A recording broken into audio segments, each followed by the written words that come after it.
네, 안녕하세요. 이베스트 투자증권 염 차장입니다. 자, 이제 오랜만에 또 알쓸 주잡 시간으로 돌아왔는데, 자, 오늘은 정말 중요한 주제니까 여러분들 사실 돈하고 좀 관련된 좀 주제라서 총 2부에 걸쳐서 제가 방송을 해드릴 생각인데, 일단 여러분들이 좀 잘 따라서 한번 들어보시고, 이게 뭐 여러분들이 뭐 맞다 안 맞다를 떠나서 사실 제가 이제 경험한 거를 여러분들한테 오늘 또 소개해 드리는 자리고, 사실 한국 시장 뭐 아시겠지만 요즘에 또 미중 무역 협상 때문에 굉장히 힘든 상황인데, 어떻게 보면 좀 약간 천수답 장세잖아요. 계속 박스권이고. 그러다 보니까 장기 투자해가지고 수익 내기가 사실상 너무나 어렵습니다. 어려운 상황인데, 그래서 한국 시장만의 좀 특징을 이용해서 좀 어떤 식으로 우리가 종목을 한번 선정을 해볼지, 그 부분에 대해서 제가 한번 오늘 알려드릴 테니까 한번 방송 잘 따라와 주시면 되겠고요.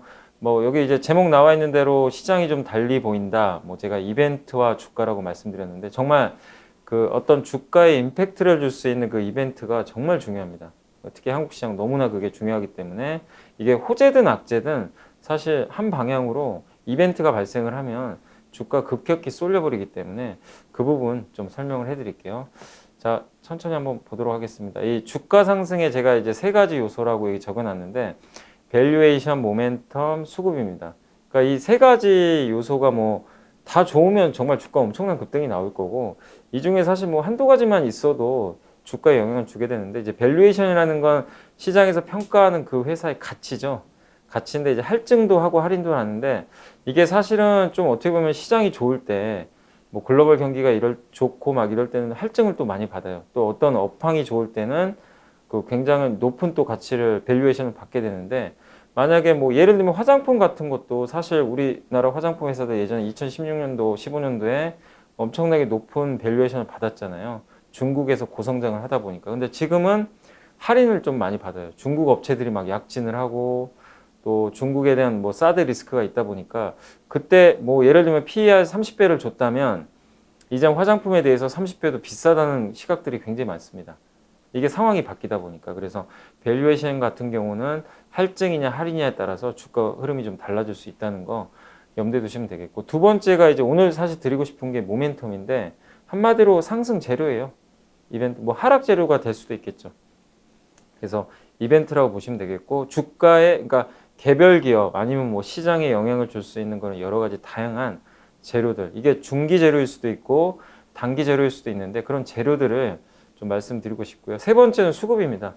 굉장히 수급은 사실 단기적인 요소인데, 외국인과 기관이 있고, 제가 예전에 이 종목 검색 시간에 많이 알려드린 건 기관 투자자의 움직임을 좀 잘 보자고 말씀드렸는데, 어쨌든 수급적인 요소도 우리 개인이 사가지고는 사실 주식 안 올라가잖아요.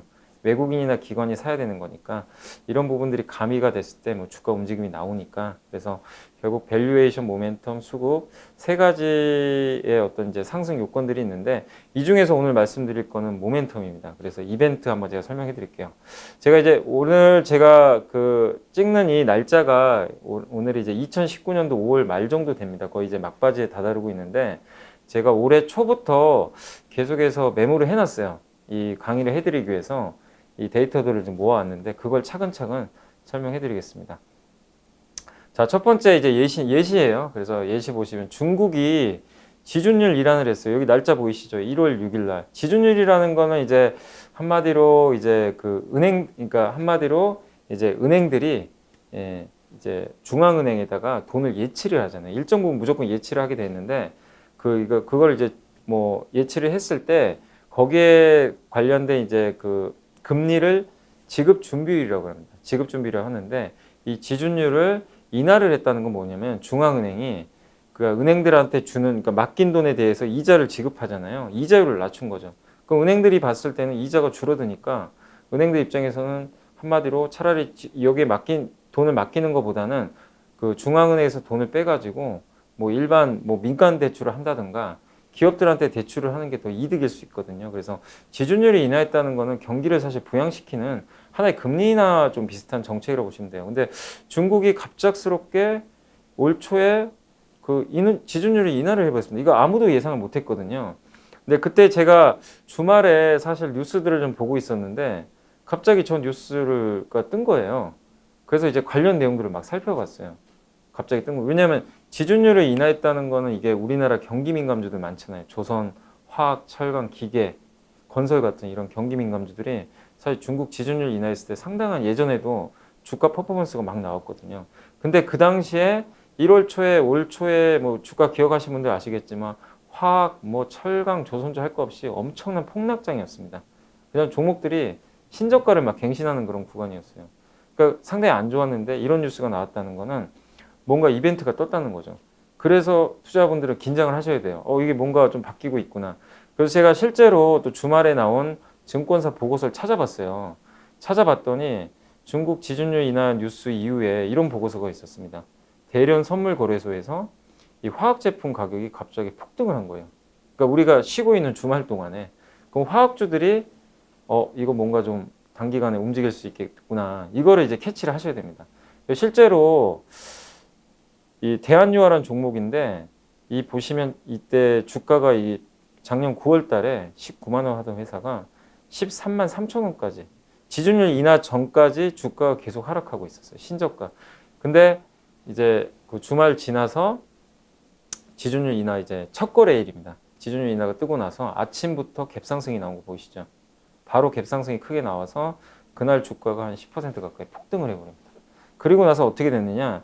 이렇게 망가지던 기업 주가가 17만 원까지 랠리가 나와버려요. 엄청나죠? 그러니까 이거를 사실 여러분들이 그냥 중국이 지준율 했으니까 뭐 중국이 부양하다 보다 이런 투자자분이 분명히 계실 거예요. 근데 저처럼 지준율을 인하했네? 예전에 인하했을 때 조선, 철강, 화학주가 갔었는데 그럼 찾아보는 거죠. 조선, 철강, 화학주. 근데 그중에 수혜주가 뭔지. 근데 아까 제가 보고서 보여드렸잖아요. 증권사 보고서 보여드린 대로 화학 제품 가격이 급등했어요. 화학주 사야 돼요. 화학주 중에 제일 많이 빠진 종목을 제가 찾아봤거든요. 대한유화입니다. 예. 사실 저는 매매를 못합니다. 저는 이제 증권사 직원이라 제가 매매를 하는 건 아닌데 저 같은 경우 이제 저희 이제 고객분들한테 여러 가지 다양한 정보들을 드리곤 있어요. 근데 이제 그런 것 때문에 여러 가지 뉴스들을 찾아보는데 결국 이런 이제 포인트를 놓치시면 안 된다는 겁니다. 이게 돈 벌 기회라는 거죠. 하나의 예시고 또 하나 말씀드릴게요. 또 이벤트 예시 뭐냐면 이거 한국에 있었던 이제 이벤트인데 1월 30일 날 사실 저는 그때는 저도 이거 예비 타당성 조사 면제를 보고 나서는 저도 솔직하게 말씀드리면은 이거 봤을 때 그냥 그런가 보다 했어요. 솔직히 저는. 근데 그 다음날 보니까 주가가 급등을 하더라고요. 이 관련주들이. 그러니까 예비 타당성 조사 면제가 뭐냐면 그 각 지자체들이 뭐 SOC라 그러잖아요. 뭐 도로라든가 항만 뭐 여러 가지 뭐 이런 것들을 깔잖아요. 투자를 할 텐데 건설을 할 텐데 그럴 때 예비 타당성 조사를 해야 돼요. 이게 타당한지 안 한지를 먼저 조사를 한 다음에 그리고 나서 사업을 시행을 하게 됩니다. 근데 정부에서 갑자기 경기 부양을 하기 위해서 예비 타당성 조사 안 해도 된다. 그냥 하고 싶으면 하라 이거죠. 그럼 이게 뭐예요? 1년 후에 할게, 그러니까 1년 후에 도로를 착공을 할게 지금 당장 착공할 수도 있는 거예요. 시간이 엄청 당겨지는 거죠. 그랬다는 건 뭐냐면 건설업종한테 엄청난 호재라는 거죠. 특히 지방건설사 아니면 시멘트 회사, 건자재 회사들 이런 회사들이 상당한 수혜를 받을 수 있다는 거죠. 실제로 저도 그 당시에는 이런 걸 생각을 못 했는데 나중에 이제 확인하고 안 거죠, 저도. 근데 오늘 이제 설명하는 시간이니까 뭐 놓치지 마시라고 얘기를 하는 건데 성신양입니다. 우리나라 대표 시멘트 회사인데 시멘트 대표기업입니다. 예타 면제가 나오면서 그날 주가가 무려 10% 급등해 버렸어요. 그러니까 이게 무시할 수 없다는 겁니다. 이런 재료들을. 그래서 항상 촉각을 좀 곤두세우셔야 되고 다음 이벤트 한번 볼까요? 저도 이것도 좀 저는 이거는 제가 종목을 좀 선정을 못 해가지고 굉장히 제 스스로 아쉬웠던 종목인데 뭐냐면 그 금융결제 인프라 혁신이라고 그 은행의 결제망을 핀테크 회사에 개방을 하는 거예요. 그러니까 은행들이 이런 핀테크 회사들이 어떤 이제 간편 결제나 송금 서비스 하잖아요. 카카오 같은 경우도 송금 서비스 할 때 은행에게 어느 정도 수수료를 제공을 해야 되거든요. 예를 들면 한 건당 뭐 한 500원 정도를 지급을 해야 된다고 치면 이 내용이 뭐냐면은 정부에서 한 건당 500원이 아니라 이제 은행에 50원만 내면 된다는 얘기예요. 그러면 카카오페이라든가 뭐 우리 토스 같은 회사 아시죠? 비상장 기업. 이런 회사들은 은행에 돈을 많이 주거든요. 근데 정부에서 이런 정책을 발표했다는 거는 이 결제 인프라 회사들 같은 경우 이제 10분의 1로 비용이 줄어드는 거예요. 그러니까 상당한 호재가 되겠죠. 그래서 간편결제 회사들한테 상당히 도움이 되는 뉴스인데 저 그래서 이게 수혜주가 뭘까 많이 좀 찾아봤어요. 저는 이 기사를 봤거든요. 근데 실제로 그날 주가가 올라갔던 기업은 다음 날이죠. 다음 날 발표해서 올라갔던 카카오페이를 갖고 있는 카카오였습니다.